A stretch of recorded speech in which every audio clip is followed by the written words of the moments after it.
Kita lanjutkan pembahasan kita tentang sistem informasi. Sebelum kita masuk ke sistem informasi, kita sepakati dulu apa arti dari informasi itu sendiri. Nah, ini dari Collins Dictionary itu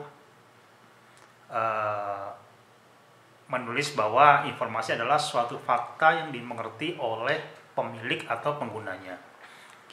Contoh yang gampang informasi itu contohnya adalah sebuah surat. Misalkan saya dikirimi surat oleh seseorang. Begitu saya buka, saya nggak ngerti isi surat itu tuh. Nah, itu berarti itu bukan informasi buat saya.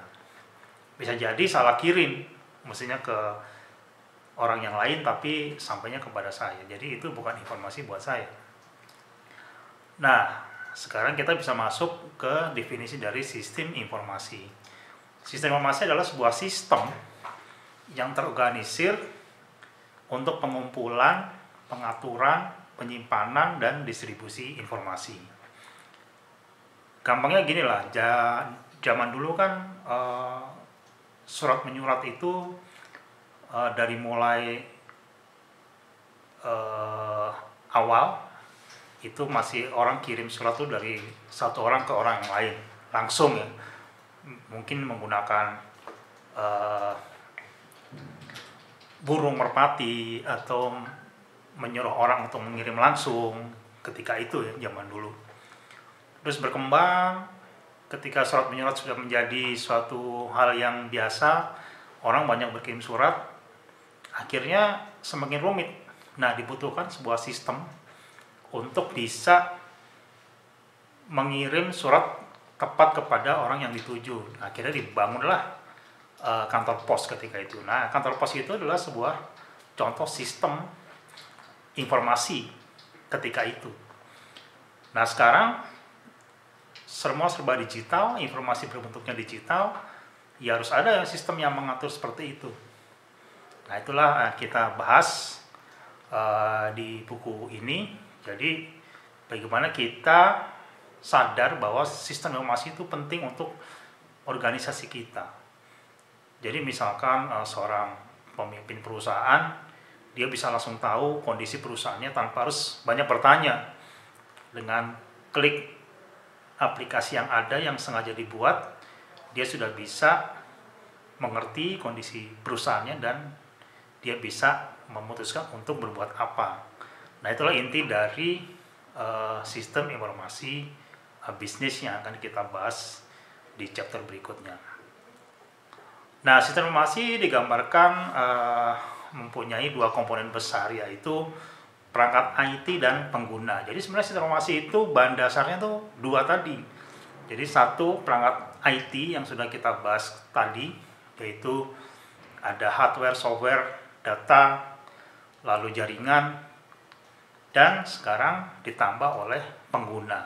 Jadi orang yang menggunakan termasuk di dalamnya ada prosedur, ada aturan, dan sebagainya. Nah, itulah tentang sistem informasi yang harus kita sepakati di awal. Sistem informasi pada dasarnya ada dua, yaitu sistem informasi yang baik dan sistem informasi yang buruk. Contohnya sistem informasi yang baik itu adalah sistem informasi yang bisa mendukung perusahaan atau institusi untuk bisa menjadi lebih baik. Di dalamnya mudah digunakan, ya, desainnya bagus, lalu akurat. Itu adalah sistem informasi yang baik. Sistem informasi yang buruk pada dasarnya adalah sistem informasi yang sulit digunakan, susah dikembangkan lagi, atau kurang begitu akurat, atau kurang bisa memberikan informasi yang bagus atau yang baik. Tapi tidak semua kasus itu harus mempunyai sistem informasi. Contohnya misalnya kita hanya punya toko kecil di rumah, ya itu saya pikir tidak perlu membangun sebuah informasi. Nanti akan semakin complicated dan semakin rumit gitu. Jadi akhirnya toko kita tidak bisa jalan. Jadi kita nanti bisa pertimbangkan kapan kita harus membangun sistem informasi, kapan tidak, dan sebagainya. Tapi ada juga contoh di sini ada rumah sakit dan Amazon.com. Kadangkala itu sebuah institusi sengaja memang tidak membangun sistem informasi yang bagus untuk customernya.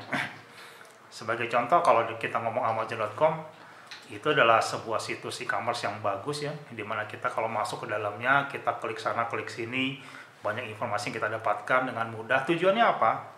Tujuannya supaya orang senang di dalam situ, senang eksplorasi, dan akhirnya nyaman, dan akhirnya sering melakukan transaksi di dalam situs itu. Nah, kebalikannya dengan rumah sakit. Rumah sakit, dia akan banyak berpikir sebisa mungkin dia akan memberikan sistem informasi yang terbatas, yang mungkin tidak menyenangkan juga. Karena apa? Siapa mau orang berlama-lama di dalam rumah sakit, kan enggak kan? Jadinya itu adalah satu contoh. Ada satu kasus di mana memang sengaja dibuat tidak nyaman supaya orang tidak berlama-lama ada di situ. Contohnya di rumah sakit, nggak mungkin kan orang berlama-lama di rumah sakit, kan nggak mau kan. Nah, itulah contoh yang harus kita pertimbangkan nanti di chapter-chapter selanjutnya, bahwa sistem informasi itu punya banyak jenis, karakteristik, perilaku, dan sebagainya.